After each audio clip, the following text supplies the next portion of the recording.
O ditador russo Vladimir Putin escolhe conscientemente e deliberadamente a guerra em vez da paz. E isso não é uma decisão emocional, nem mesmo uma tática temporária.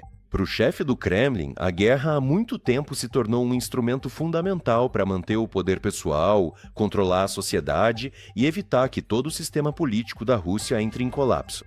A paz, nas condições atuais, representa para Putin um risco muito maior do que a continuação das hostilidades, mesmo diante de perdas colossais. E mais detalhes você confere na nossa matéria. Você está no canal Glavled. Eu sou o apresentador Evgeny Serov. Deixe seu like e se inscreva no canal. Putin vê a guerra não apenas como um conflito externo, mas também como um mecanismo de controle interno. Em meio a sanções, pressão econômica, degradação da esfera social e queda no padrão de vida, a guerra permite ao Kremlin manter a sociedade em estado de mobilização, justificar repressões e controle rígido, além de reprimir qualquer manifestação de discordância.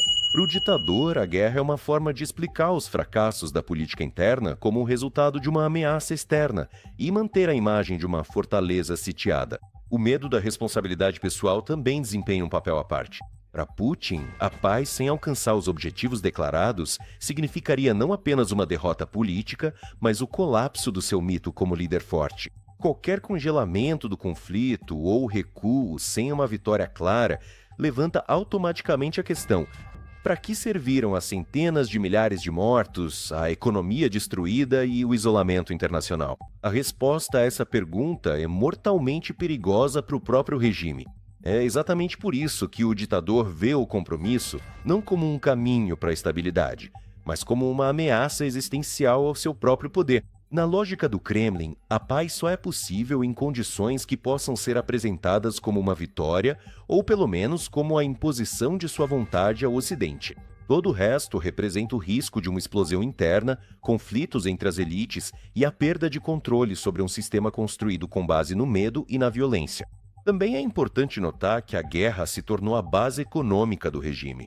O complexo militar industrial, as forças de segurança, as corporações controladas e certos clãs oligárquicos têm interesse direto na continuação das hostilidades. A guerra garante fluxos orçamentários, a redistribuição de recursos e o enriquecimento de um círculo restrito de pessoas próximas a Putin.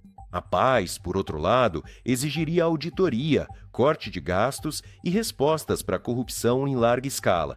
Além disso, Putin continua guiando-se por uma lógica ideológica. Ele não vê a Ucrânia como um Estado soberano e considera a guerra uma missão histórica para restaurar a influência da Rússia. Isso torna o conflito uma questão de princípio e complica qualquer negociação, já que não se trata apenas de territórios, mas também das convicções pessoais do próprio ditador sobre seu papel na história.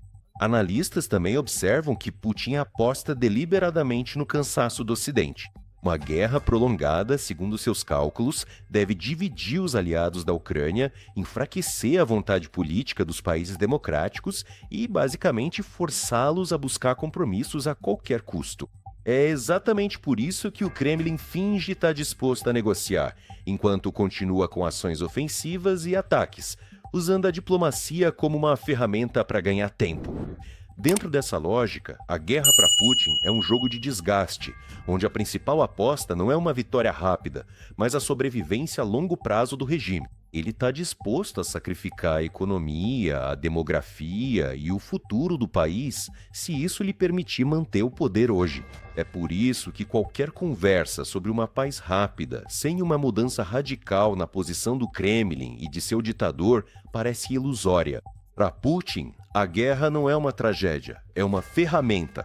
E, enquanto essa lógica permanecer inalterada, ele continuará escolhendo a guerra, mesmo que o preço para a própria Rússia só aumente a cada mês. A situação continua extremamente perigosa, pois uma guerra baseada no medo de perder o poder não tem um ponto natural de parada. E isso significa que a questão principal hoje não é quando Putin vai querer a paz, mas sim o que exatamente vai privá-lo da possibilidade de continuar a guerra.